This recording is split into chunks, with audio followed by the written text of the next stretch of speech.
Towing your boat does not need to be a stressful part of boating. In fact, it's just part of the adventure that you've got to learn to love.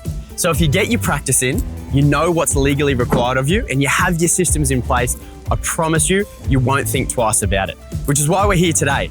I'm going to run you through a few basics that I've learned over the last 10 years to give you just that little bit more confidence when you're out on the road. Now, before the adventure starts and you hit the road, there's a few tools that you need to have, which is just part of owning a trailer. And unfortunately, I learnt this the hard way. I've been stranded on the highway a few times now where I've done a wheel bearing or punctured a tire, whatever the case may be. So I've learnt to have a box like this in the back of the car. And this is a really important box that you need to have. It doesn't obviously have to look exactly like this, but this is going to house all the tools and necessary things you need to be able to fix, you know, a scenario where it be a tire or a wheel bearing on the highway. So in my case, it's going to be a spare set of bearings. These are the bearings that are going to fit this trailer. They are not universal. You need to remember that. I've got something to be able to take the spare wheel off. I've got a jack to be able to lift that trailer up. I've got grease, which is really important, and a rag there. Now, this is a whole video in itself to be able to change and diagnose problems with your trailer on the run, something that I'm sure we'll do down the track. But it's really important that whatever trailer you have, whether it be single or dual axle, you need all the necessary tools at your disposal, either in your car or in the boat when you're traveling, to be able to fix that problem. Now it's time to hitch the trailer to the car, which is arguably the most important part because that is the only thing that's keeping this boat and trailer secure on the road to your car. So we've got to get it right. And over the years, I've just developed a little 5-step process that I follow every time I'm doing this. So let's get into that. Step number 1 is aligning your tow ball with your hitch point. Now, this is a pretty self-explanatory process. You just need to make sure it is in line. But the hot tip I've got for you when it comes to doing this is let the car do the work. It's much easier to reverse that car into position than to be maneuvering the boat, particularly when you're by yourself, especially if you've got a dual axle trailer. So just take your time, get it right. And if you haven't got it right, just go back out and reverse in again to make sure it's perfectly aligned. Step number 2 is actually winding that trailer down so it's sitting on top of the tow bar. That's where the jockey wheel comes in place. We just simply wind it down until we feel that the weight of that trailer is now entirely on that tow ball. Now, if you think that the trailer is sitting a little bit top heavy, that's completely fine. That's how it's meant to sit. Your trailer is meant to sit a little bit top heavy to make sure that all the weight is down on that tow ball. This is weighted to about 350 kilos, but you need to make sure you understand the limits of your car.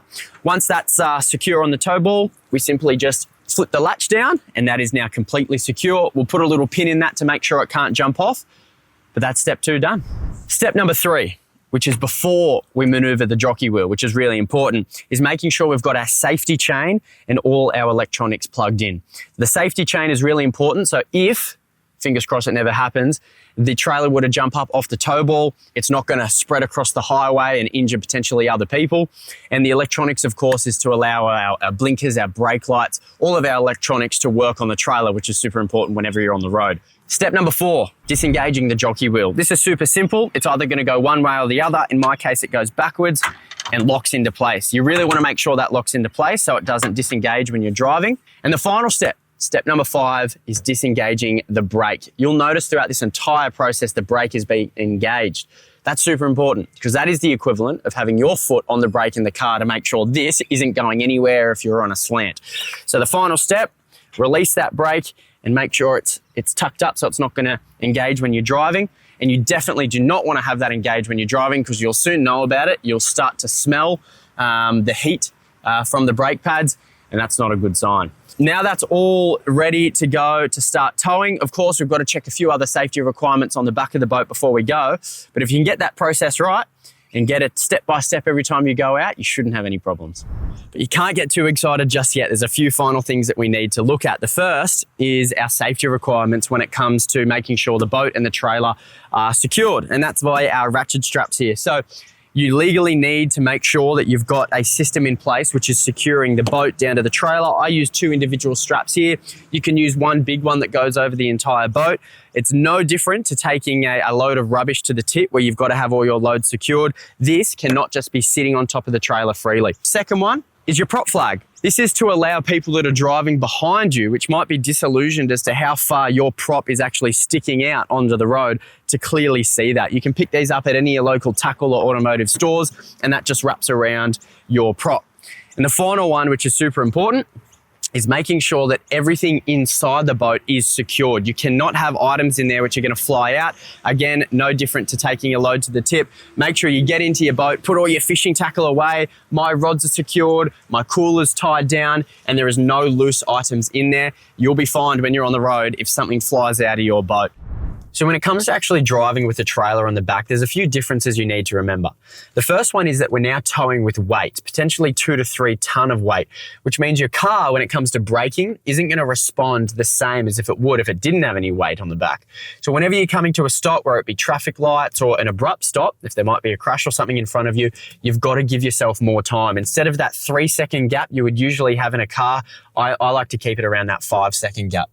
The second one is when it comes to making a turn. Now with a trailer, you're gonna have to take that turn a little bit wider. Naturally, because you've got an extra 5 meters behind the car now, it's gonna wanna cut that corner a little bit tight. So when it comes to making a turn, you gotta give yourself a little bit of extra room and keep an eye on your mirrors to make sure that that back wheel, depending on which way that turn is being made, is gonna clear the curb. Now, the thing to remember with both of those rules is just use your common sense. Overcompensate on your turns and on your braking, because now we've got a trailer in tow and your car isn't going to respond the same way. Well, you've made it to the ramp and good on you. The hard part is done. Now it's time to get out and go fishing.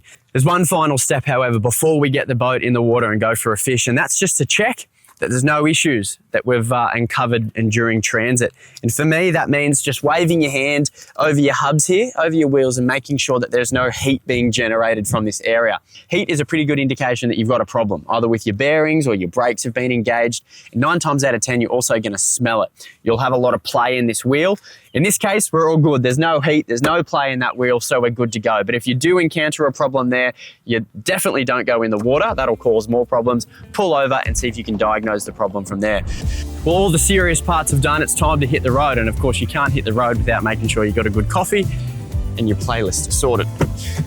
Time to go fishing.